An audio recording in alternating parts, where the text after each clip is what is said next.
Thank you for joining us for this episode of That Solo Life, the podcast for PR pros and marketers who work for themselves.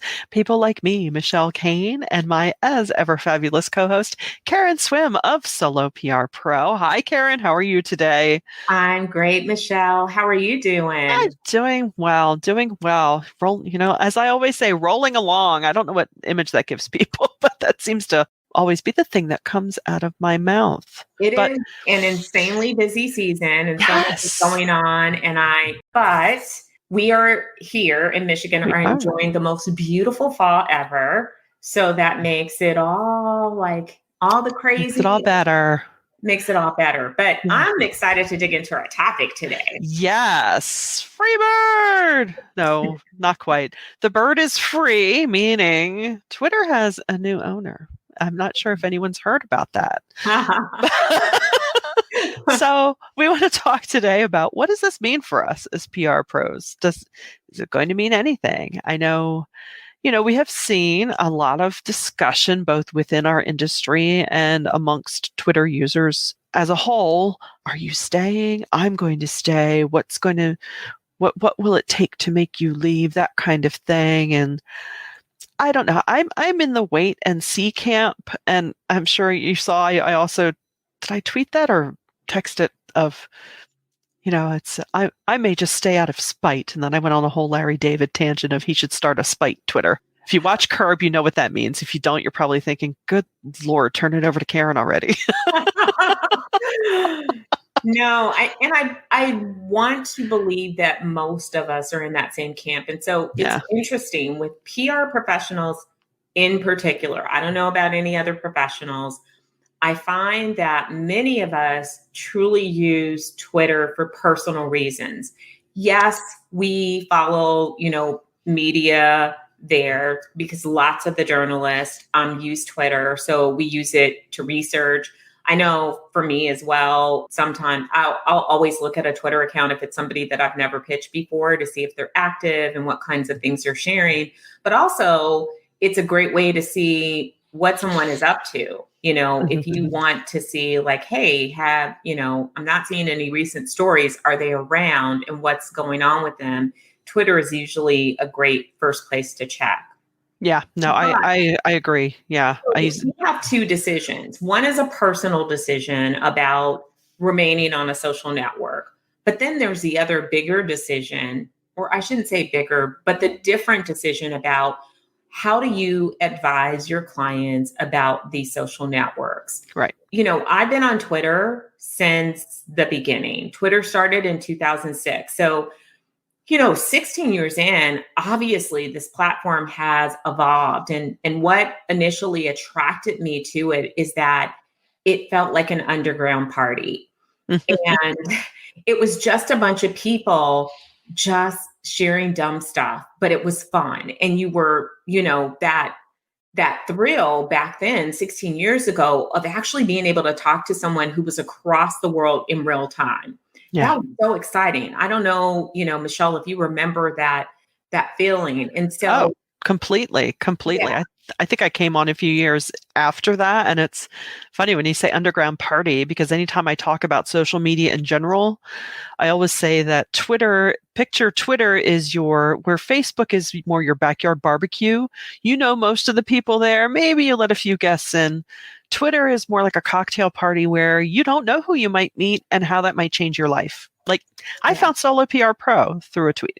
So there And you go. the Solo PR Pro community started because of a Twitter chat. Right. And so I think for people who have been on this platform for a long time, for me, I've fallen in and out of love with Twitter over the years. There were Sure. years that I just didn't use it at all. I didn't deactivate my account. I just didn't use it because I didn't like it anymore and I went other places. And, couple of years ago, I came back and I fell in love with it again. And it really became a place where I was connecting with really interesting people. And, let's not forget that Twitter has really redefined communications for us. The pivotal moment for me was in 2009 when Michael Jackson died. Hmm. And we were treated to real-time information and we were able to mourn together. Yeah. Of course, following that, the death of Prince was another one of those moments. The Arab Spring in 2010 was a huge moment where we really saw this momentous shift towards Twitter really taking its place as the public square. Yes. And none of the other platforms, Facebook has a different sort of vibe and space, but none of the other platforms have quite been the place that you turn to for real-time news and that public square feel where you are discussing issues of the day, whether you are fighting about it, shouting about it, announcing it. It really has it still has that different niche within social media tools. Yeah. I feel the same way. One of my earliest memories of, wow, this is definitely the place for breaking news was, when we got bin Laden. You saw a story breaking, president going to speak soon, and then different journalists started to whisper about it, and you thought, ooh, okay, this is the place to be. And sort of like you with community. I mean, for me, it's the place to be. I am one of those nerds. Don't invite me to your Oscar party. I want to be alone with my Twitter feed and my hashtag. and giggle about the same things or grouse about the same things with people I don't even know, because it is great at bringing people together. Now, the flip side of that is the dark underbelly of hateful people and people with ulterior motives. And I think that is one of the fears. And I know you and I discussed this prior to starting this episode of, people already seeing things. There was an uptick. What was it? 500% uptick in racial slurs after this sale. I've not seen it. You've not seen it, but I'm going to trust these people who are experienced, their experiences. So it's brought that, and we'll see how that shakes out, or if it does. And I think, there's a lot of people, and here's a sobering thought, is that compared to the other social networks, Twitter's small in terms of its user base. It is not. It has 271 million users, daily users. LinkedIn has more, and Facebook has like 80% more, I think. So when I think of, Facebook, Twitter, LinkedIn as the big three, we know that, Facebook has other properties. We know that the other platforms exist, but these I would consider kind of the big three social media networks. As we look at the future, people are talking about leaving. I don't know that Twitter's just going to crumble to the ground in the next year, in spite of the Yahoo, Tumblr people saying that they're going to burn it to the ground. I don't think that that's going to happen. And the reason I don't think it'll happen, I think that it definitely could evolve and evolve again. Right. I don't think it will happen because human beings are now human beings, the individual human beings. We're addicted to having a voice, having somewhere to go, to like blurt it out, bad, good, all of it. And we're addicted to connecting with other people digitally. Yes. So if we start eliminating all of these, I mean, is everybody going to flock to LinkedIn? No, because we also think of that as a professional platform. Right. It's a little junky these days, I have to tell you, but it's not the place that you go and you just live there and, throughout the day you're sharing things. It's just not that kind of a platform. Right. It doesn't have that kind of vibe. Facebook, people hate Facebook. A lot of people have left that in droves, other than the groups, which Facebook has done an amazing job. Groups are, I think, its most important feature that doesn't get enough love. So where are we going to go? I personally am thinking, and we were talking about this before the show, that just as we saw free information kind of morph over the years to free and then you pay, or limited free, we could be entering a phase. And I don't think this will be an overnight thing, but the next big phase of social media may be paid social networks, where you pay to be part of a social network. Maybe it won't be millions of users, but maybe it will be more focused content and a more focused community with tighter moderation because there will be a paid model from the beginning. People forget that these platforms are free.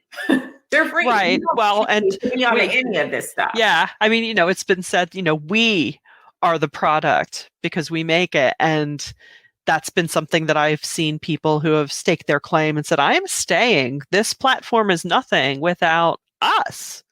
If we are not using it, it has little to no value. So I'm sticking around because I find it useful. And I do agree with that. And, look, we're all becoming accustomed to what degree we do this, I don't know, but streaming services. We eventually cave to one or two of them.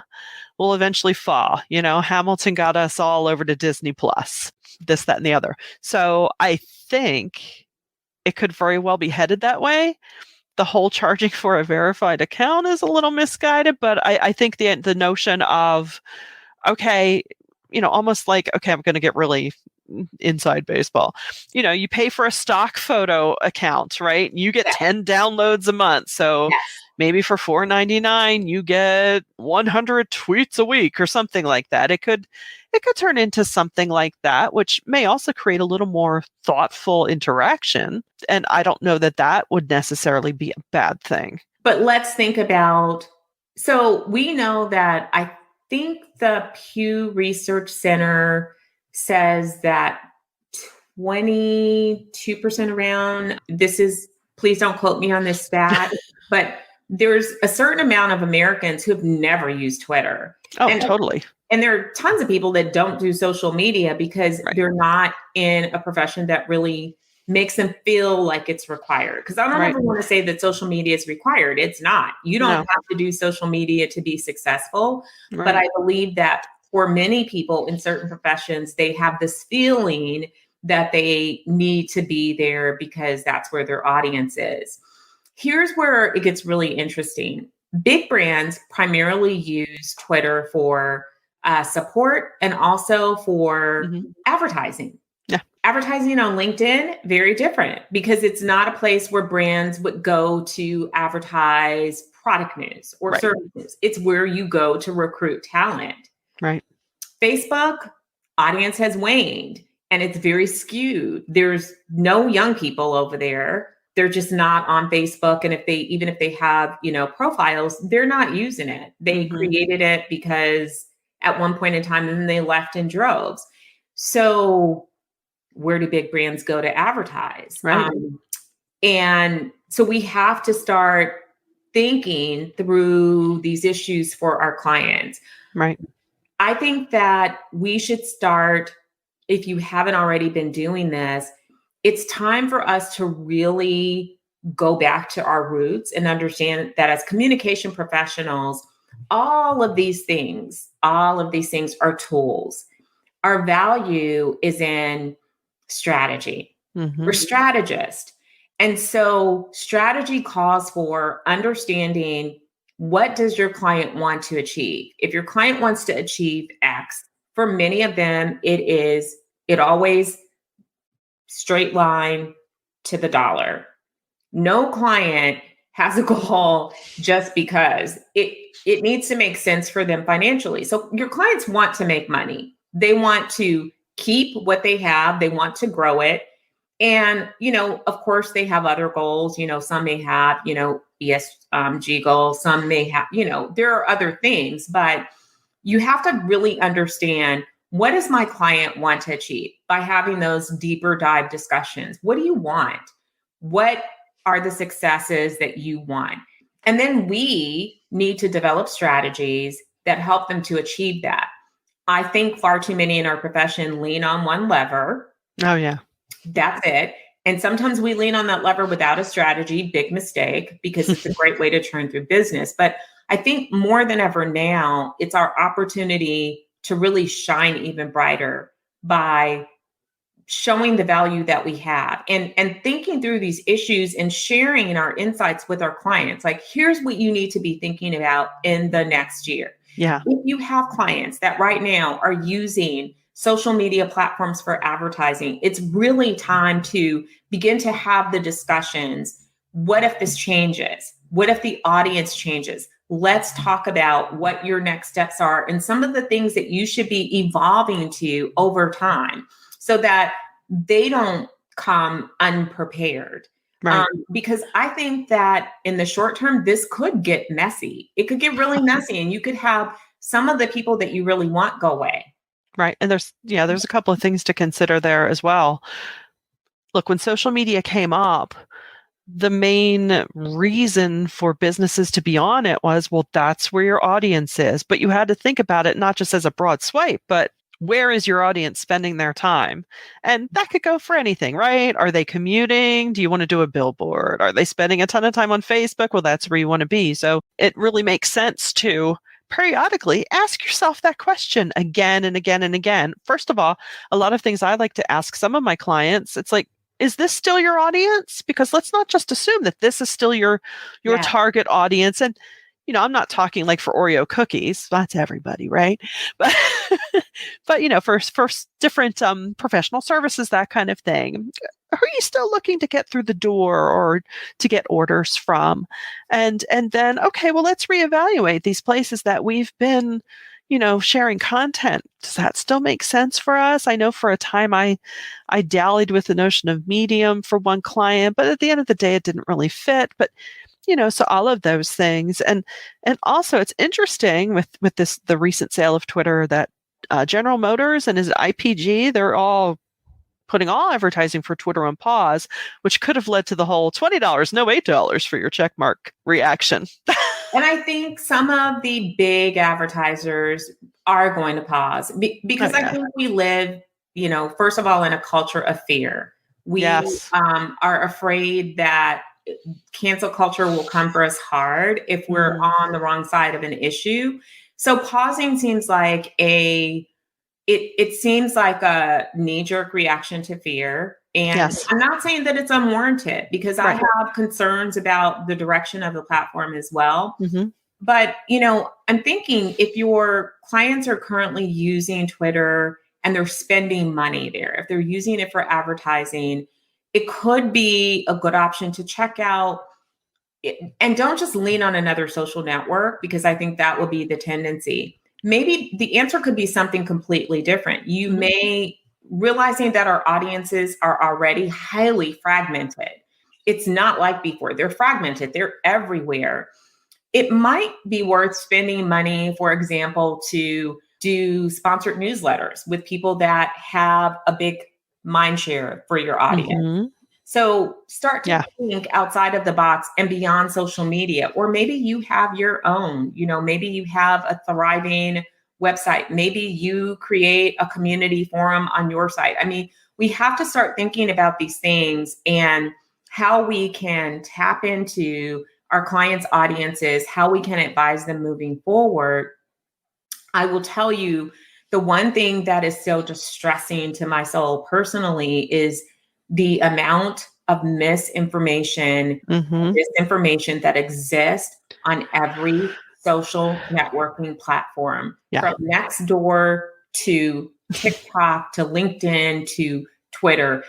It's distressing. And it's Yeah. distressing to me because some of it is dangerous. Yes. So when again, we democratized information sharing. This whole digital age opened up where everybody could say everything. Everyone had a voice. Everyone could be their own publisher.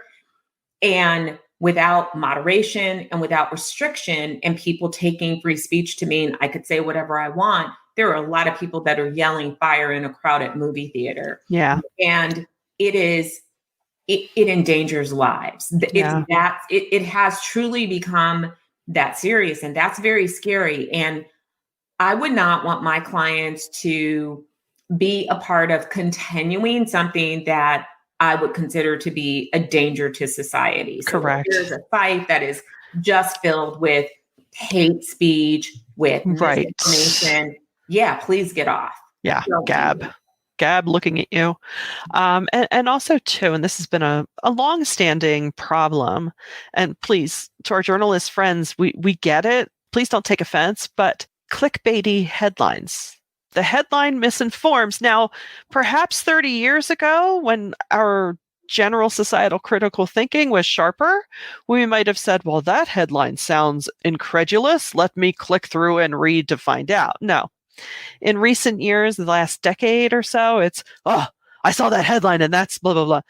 Now, this is a very minor example, but just this morning. So there were tweets going around last night that Philadelphia restaurants were refusing to feed the Houston Astros. And I'm thinking, well, that's not very brotherly love of us.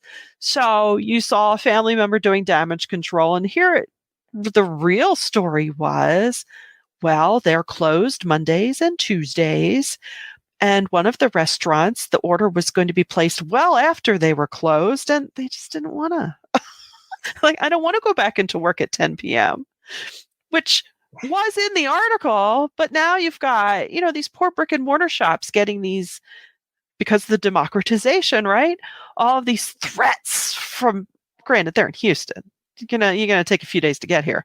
But it's like, really? Could you just make an accurate headline? Would it kill you?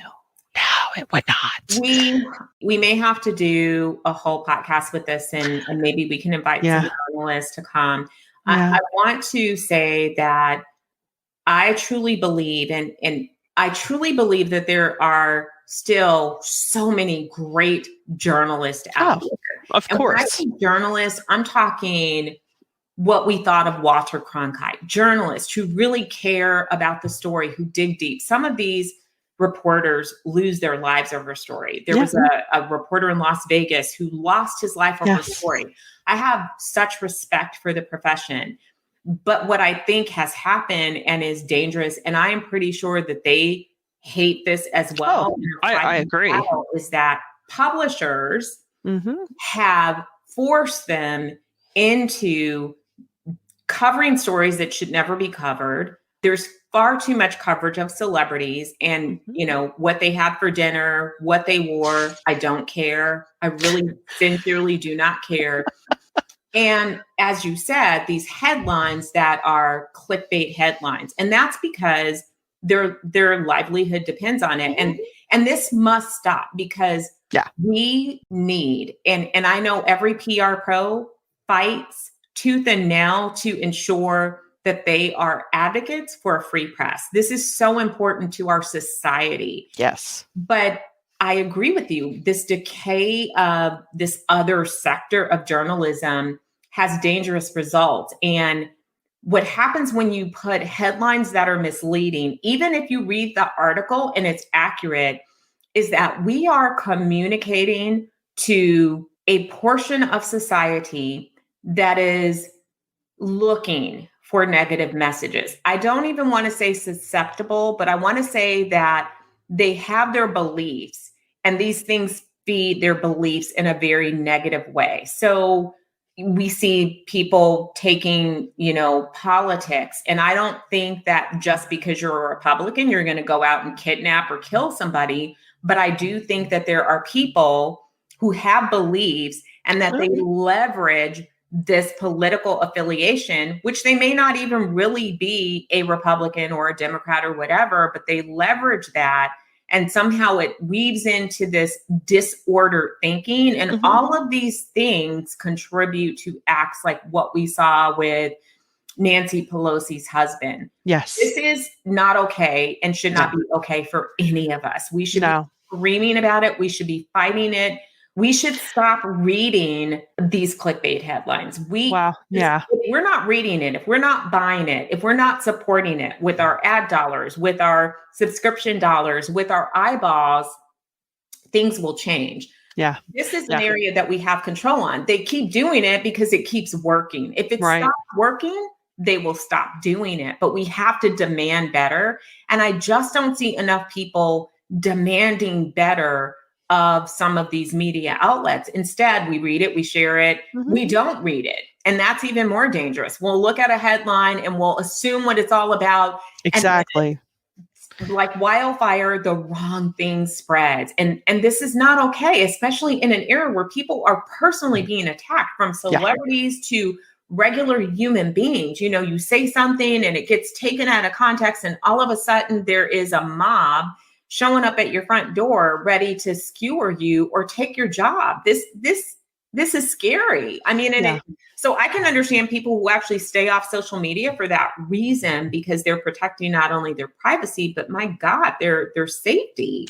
Yeah. I mean, there's a whole other topic about, how far political messaging has gotten and how what happened to Paul Pelosi was just the payoff for decades of repetitive misinformation and demonization of one person to gain a preferred result. And that just nauseates me to my core. Even, it doesn't matter where I lie politically. I mean, I believe, if we can go back years when Martin Luther King was assassinated, I believe that people mourned for the loss of a leader.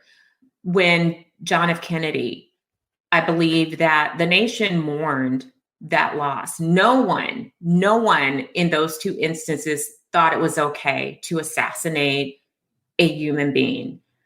We've moved so far. Well, I think there were haters from both of them that probably were happy about it, but I get you. Voices were the loudest, and we didn't see. You're right. To my knowledge, we didn't see like this become like a thing where everybody on one side of the political aisle was silent about this whole. Yeah. Fast forward to this past weekend, and it's like, are you serious? And no one is saying anything about a person being attacked in their home and put in the hospital. No, in fact, they're making jokes. The governor of Virginia made a joke about it. And it's not okay. I'm not okay with any of it. And there are lots of incidents. I know we've had local incidents. There are lots of incidents that just don't go widely reported of people who are trying to do their job, receiving death threats, or people showing up at their homes, threatening their family. None of this is okay. I don't care what your politics are. None of this is okay. But back to Twitter.